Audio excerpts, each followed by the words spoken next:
Welcome back, punters, to another edition of the Rapid Fire Show. Of course, John Walter and Jason as a party joins us from his virtual palace there, Jason. Oh, well, you've got Royal Randwick in the background. I thought I'd make it a bit more interesting, spice up your life there, Skipper. Indeed. And John. Dull shirt, isn't it?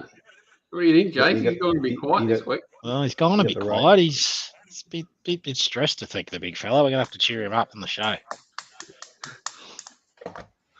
Winners cheer him up. For a few winners, that'll cheer him up. Yeah, that'll cheer me up greatly indeed. Okay, so we're going to go far and wide this week, of course. Ballarat, we're going to do the Ballarat Cup, and then we'll cover the two, whatever you want to call them, races from Kembla and the Railway Stakes and the Guineas, I think it is, in WA. Yep. Okay, so we'll start off with the Ballarat Cup. The current weather pattern there is what they're saying it's a slow 7 or soft 7 as they describe it. There's about 15 mil or 100% chance of 15 mil at some stage tomorrow at Ballarat. It's just a question of when it comes, and that could greatly influence the outcome, Jason. I think so, yeah. So it's a really warm day there today. Ballarat's in a bit of a hole, and when it rains, it will pelt down. So you really are going to have to, and this meeting has had down the middle bias and has had rail bias in the past. So really encourage you to be watching what's happening early in the day and whether the rains hit before this race, because it could affect a couple of horses' chances greatly in this, which we'll call out hopefully. Yep, indeed. John, the market. Tissue, $4.20 favourite. Banker's Choice $4.40. Well back to Polygrey, $13 into $7. 14 into 9 would have added lost stock. Grand Slam $10. 13 Bernadette. 15 Foxy Frida. 15 Cerilio Miss. Desert Icon 26. Future Score 26. Flash R 26. Tokarangi 26. Flash Feeling 26. 34 Dark Dream. Interesting. Not really big spread in the prices. I might just quickly start because I've already taken an interest here. Polygrey is a spec bet I've had.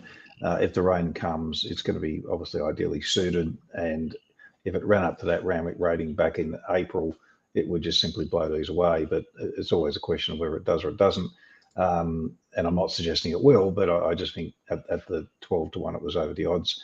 Banker's Choice, if the rail's okay, it's got to be a serious chance in this race, in my mind. There's not many I can go to outside it. A Tissue I'm against at the price. I think it's too short.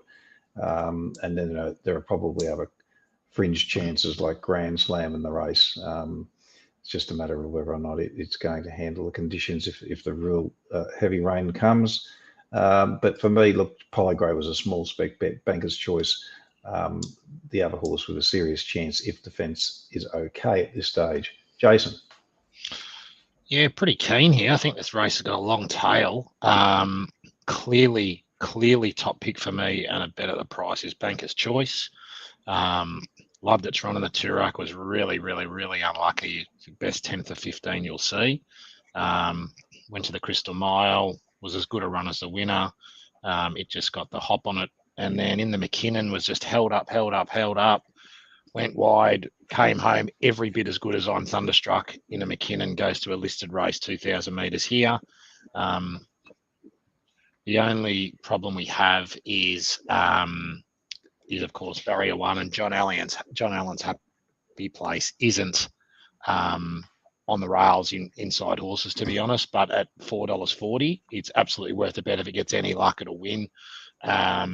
And I agree, Polygrey, but needs a wet track. Looks a setup for Waller here. And one I'm also going to include is Tokarangi. This horse had some issues. And Moonee Valley, it loomed up like it was going to win by 6 and ran out of condition, I reckon. Then was back to last in the Matriarch and gave a Tissue a few lengths and ran home as well as it. Gets a kilo off it here. Just the gate, I think it might be last, but at $21, I won't be losing on it. Pretty keen. John, what are you going to say? Can't add much. Exactly, Banker's Choice, like clear. I can't believe it's not favourite. And then Polygrey 100% needs the wet. $13 when it was, Iffy was probably definitely about $8 to take it or leave it. And I sort of found the same horse. Couldn't understand how Tokarangi could be $26 and the Tissue be $3.80. I thought, yeah, pretty much exactly the same line of thinking. But agree, like Banker's Choice is the only horse I could back with confidence. Okay, well, that's easy. We'll get on to Kembla, where the track is currently a 4. Rail's true. I'm thinking that probably hard fence isn't the place to be, but as it can often typically be at Kembla. John, the market for the Warra. A weird one, as far as Banner in your works there. Apparently the fence is walking the better part of it at the moment, and some wear sort of 5, 6, 7 metres off. So, yeah, it is a bit like Jason said with Ballarat, worth watching because it's just been a funny year. And some of these patterns, like even Hawkesbury yesterday, we saw the fence has been on fire there lately, and all of a sudden it was, 10 off in the straight you needed to be. So at least these races are midway through the card at least. But what is this race? The Warra. It's a time-honoured race. The Warra. The Warra is the ability to show your dominance and pure power to control any scenario you find yourself within, according to Urban Dictionary. So it's also a town. He's finally named one after himself. It's also a town in rural Queensland, so I'll think it's the Urban Dictionary named after the Urban Dictionary one. But anyways, that might be where PVL was sired, wherever that town is in. He might have come from 50 kilometres west of Dalby sounds like a real destination.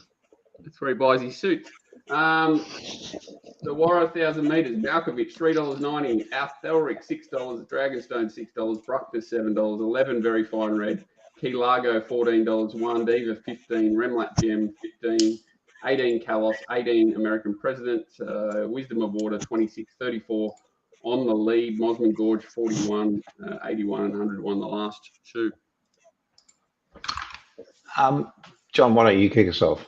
Yeah, no worries. I'm a little bit wide here. I don't like the race much. I think he's pretty beaten up, Malkovich, even though he definitely looks the one to run down for sure. And just don't think Bjorn's horses are going as well as they were. And I usually, his stable's one I like to follow when they're in form. They usually find that extra length. So went a little bit wide and thought, even though it's horrifically placed handicap-wise, that Key Largo was just well suited here, inside draw, could suck up. It's going to need luck for sure, but it's got a really dynamic sort of 200-metre sprint. I think it'll improve off what was a pretty weak race that it won last start compared to this. But it's that sort of horse I think can measure up to better grade just because it has that electric turn of foot, and down in the weights will suit it. So $16 for me. Key Largo seems more than fair. And the other horse I just thought was silly price was Kalos.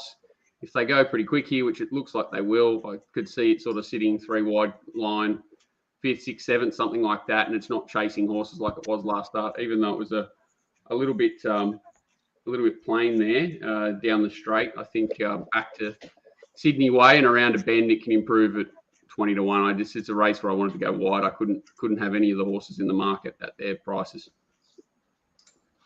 Look, I'm not far off what you're thinking, John. I don't like the race in particular. If I had to suggest 2 horses that I think could be overs, would be a Very Fine Red and Key Largo. Outside that, no confidence at all.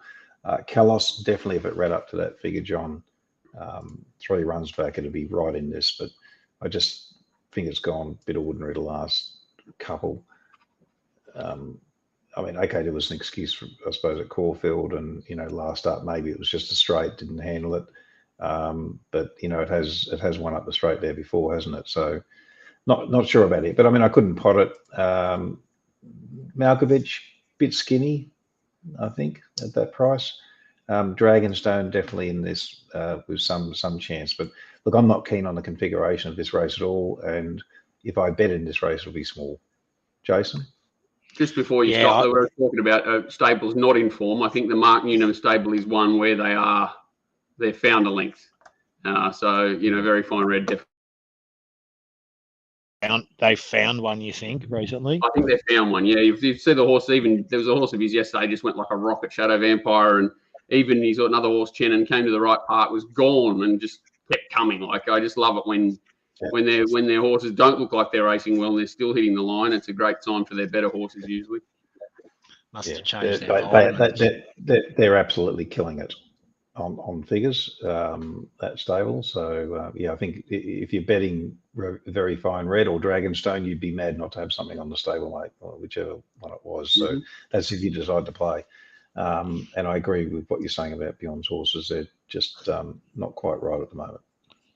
Yeah, the one I found, and I'm surprised it's $20, is Kalos. Have to see the pattern of the day, that they can come down the middle. But I thought, I don't think there was anything wrong with that run. 2 starts back at Caulfield. Asphira crawled in front. And he ran home really well.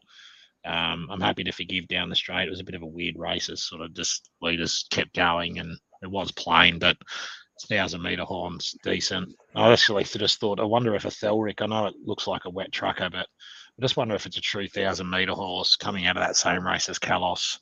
I could find a reason to back it. So I just thought the 2 blues were something I'd spec, but yeah, I hate the race. I couldn't find Key Largo. Noted what you said about Newnham's. That's it from me.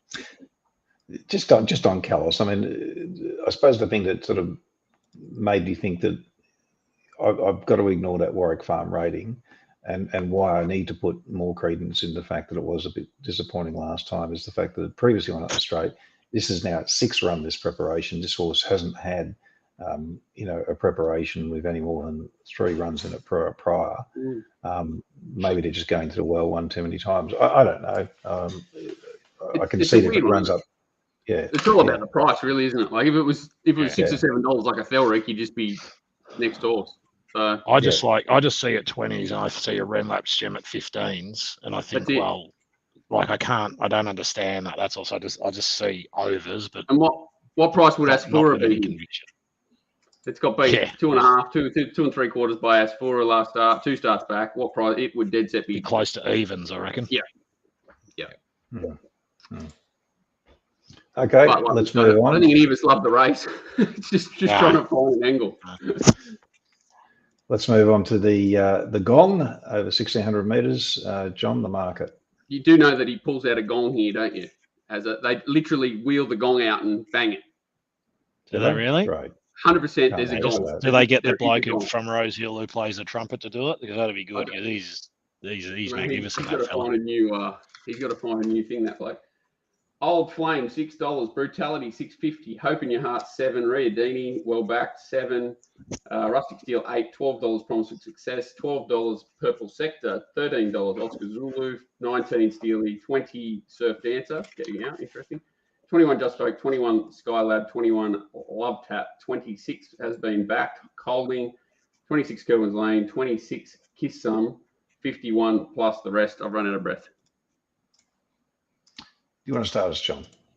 They've been backed, unfortunately. The horses I liked here, I thought they were sort of about $10, both of them, and they've both firmed up a touch in Hope in Your Heart and Riadini. Just thought Riadini looked like it could potentially get control here with Surf Dancer running cover for it outside. The 2 stablemates, I love it when Gay has that set up, the 2 runners in a race. One way or another, I expect them to sort of look after each other, depending on whoever's going to lead or sit second. I don't think it'll really matter. They should have dominance over the tempo. And Hope in Your Heart is just absolutely flying. It's the one sort of deeper into the prep, but just keeps holding its form, whereas Riadini's the one that's not beaten up compared to most of these and looks to be ready to step up to this trip. And whereas a lot of these horses have had multiple grand finals or tried to get the big dances or 5 diamonds or 12 diamonds or 3 poker chips or whatever hell bloody races they've been along the way. At least Riadini has a sense of timing about it. And, so I just tried to find the one that's flying, the one that isn't. Skylab's a horse I love, but can't back it second up from the soft draw, even at the price. It's just the funniest horse. I would have loved to get hold of it as a young horse and give it to DK Weir of the old days. I think he'd be a multi. Who's that? Sorry. Skylab. Skylab. Oh yeah. Just a horse that he just always seems to be up against it.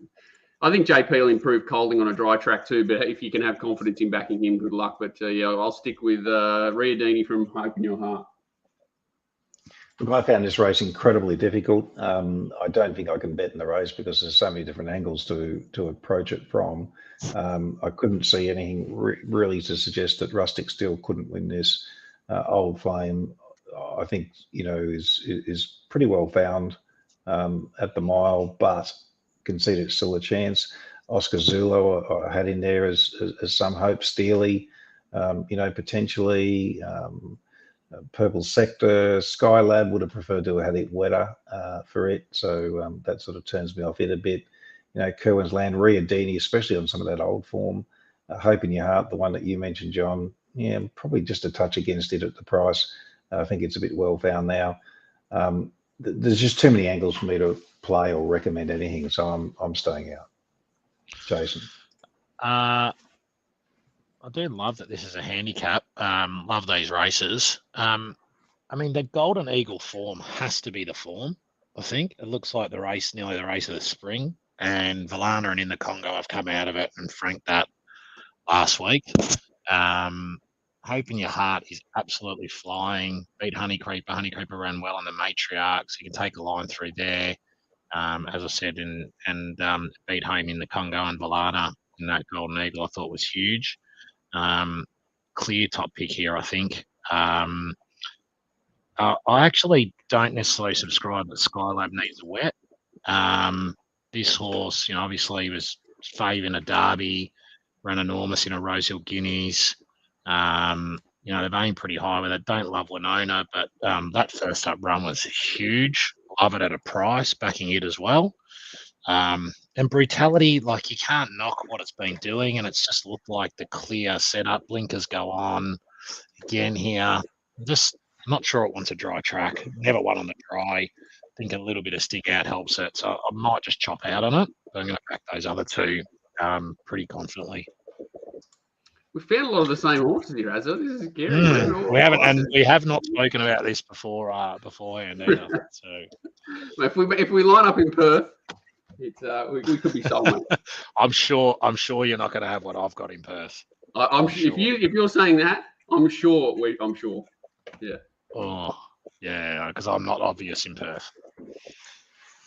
Okay, let's talk about Ascot. Of course, the first race we're going to cover is the Guineas over a mile, race 7. John, do you want to give us the market? I've just come to terms with how big this field is, and now I'm going to have to read all these names out. Oh my God.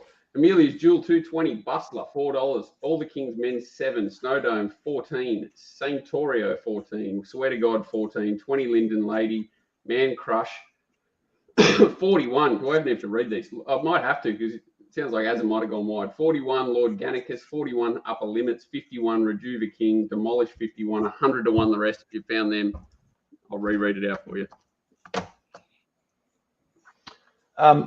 Look, I might start here. Look, I've had something on Amelia's Jewel already. I don't particularly like the map, but it's just such a dominant chance in this race. I can't see many winning hopes at all. Bustler's a chance in the race. I suppose it's the second pick, but extremely well found. I didn't miss. Well, I should say I missed the 280. They bet Amelia's Jewel, but I did get the 260. At that point, it was a bet, and worth taking the risk on the map. At 220, bit skinny, but does look the pick, and hopefully can settle a bit closer than what it did last time, and get away with it. Who wants to go next? I'll go next because I'm not much different. The way I sort of do things is makes it hard for me to like Amelia's Jewel. Like the first prep, 1,000, 11, 12, peaked at 12, like a real sprinter's preparation. This time he sort of came out publicly, said he hadn't done a lot with it.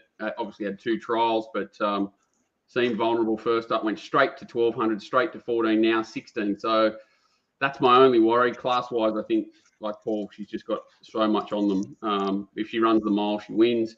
Definitely looked a little bit fitter last start, but certainly peaked again, which, if she had a burst through the line there, I'd be a little bit more confident again here. Can I back anything to beat her? No. Yeah, if she's fit enough to run the mile, I think she'll win. Yeah, so I'm just looking. She's a nice filly. I'm not sure that I'm less than convinced she's a miler. I thought she should have gone past laced up heels last start. She was just tagged her. They went 7 lengths above to the 600. Had everything could have gone past. So admittedly, she gave the winner 3 kilos. but I just thought she might be a bit of a doubt here. I couldn't back her at the price. The one I'm going to back is the 16, Linden Lady. She won a Northern Maiden pretty impressively, and the figures out of that were pretty good.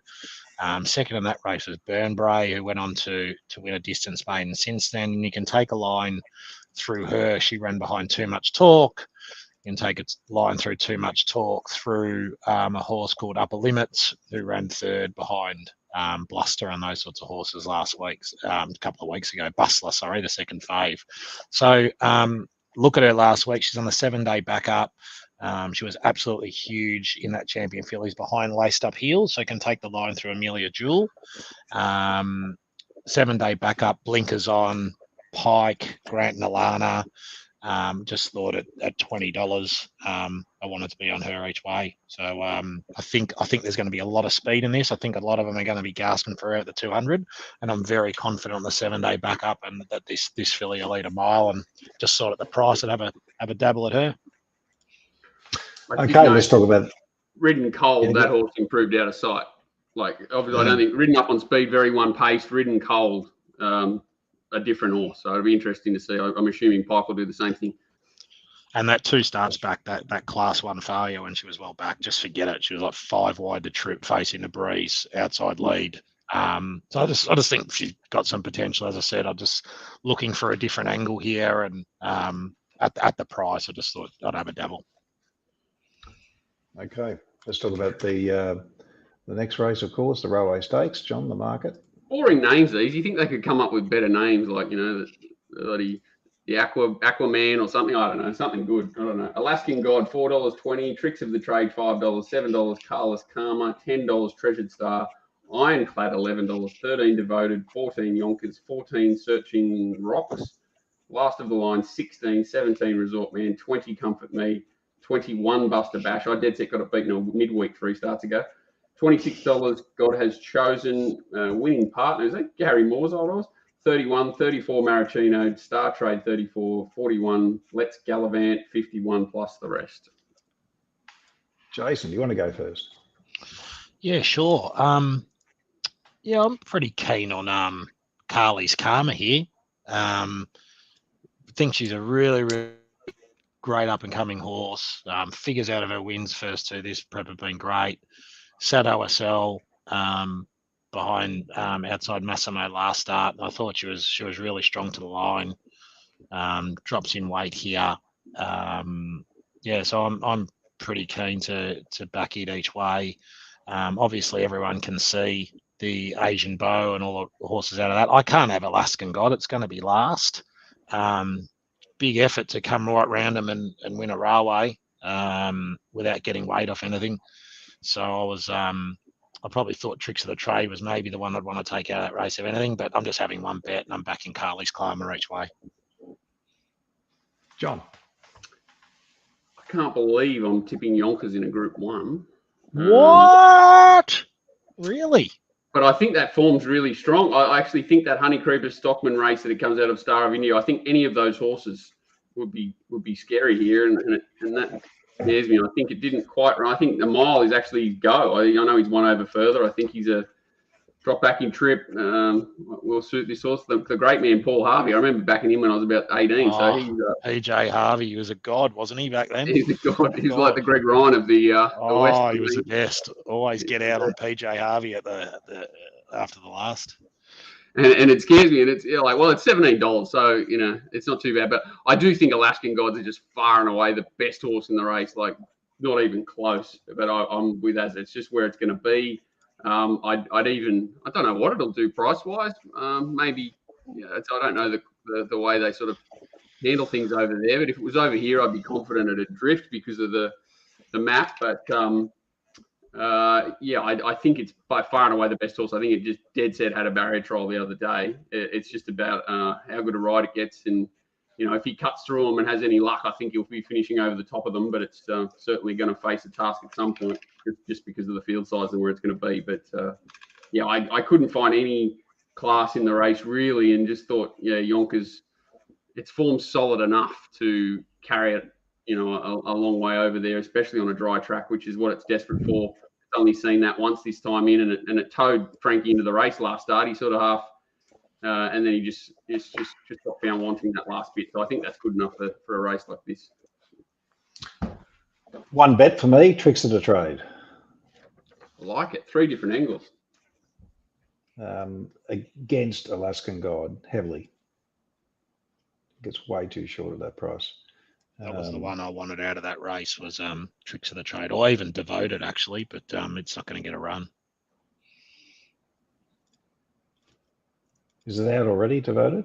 No, it's still. No, but it's still third No, emergency. this one, yeah. What is it? Third emergency, isn't it? Yeah. Right. Look, I can't recommend anything else. It's clearly the top pick for me. I think it maps well from this gate, and it will get its chance. And these races are obviously not easy to win, but I think it's over the odds. Interesting.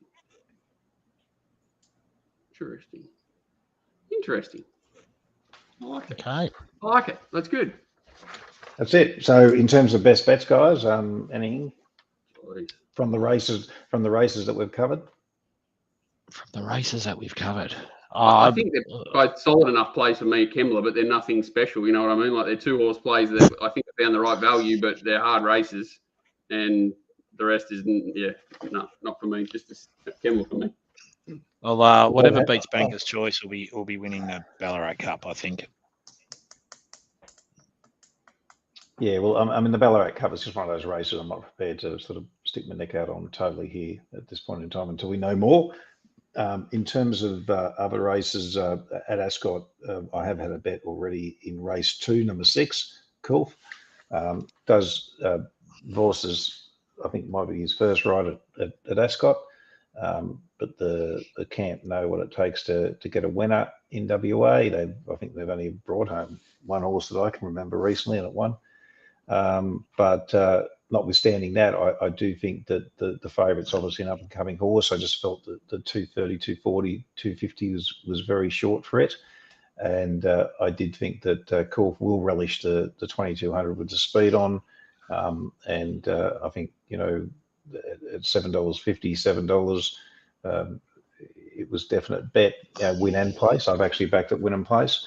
And I think it will start shorter. I know it's a gunner. It's had 50 odd starts, I think, isn't it?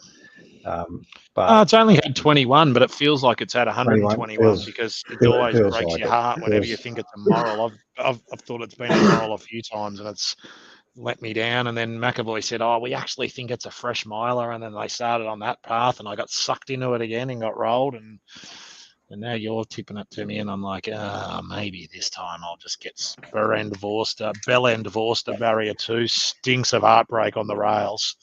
Stinks of heartbreak. But I hope it wins for you. I genuinely do. Yeah, it's no good thing, but I just felt win and place was a play against. I thought it was a value play against the favourite. Other than that, tricks of the trade for me. Okay. Thanks, guys. We'll be back on Monday, of course, with a review of the Kembla program, John. Yes, and we'll be thanking Top Sport because they're such good people. Well, that's exactly what I was about to do, of course. Punters, if you don't have a Top Sport account. If you don't have your Top Sport account, make sure you contact Tristan and one of the team there. They will get you set up, of course. Still one of the fairest of all of the corporates out there in the space, and we'll give you a fair bet. And of course, we'll bet you the NBLs the moment they put prices up, even if they're not required to do so. So that's an important feature worth noting. And we'd like to thank Top Sport, of course, for their sponsorship of the show. Jason, thanks for your time again today. You can go and play a few tunes on the grand piano there in the back corner, and enjoy the rest of your time. That's it, wrong side. My left hand looking at the screen. And we'll see you, of course, John, on Monday. Cheers, guys. Good luck. Thanks, guys. Cheers. Good on you, everyone.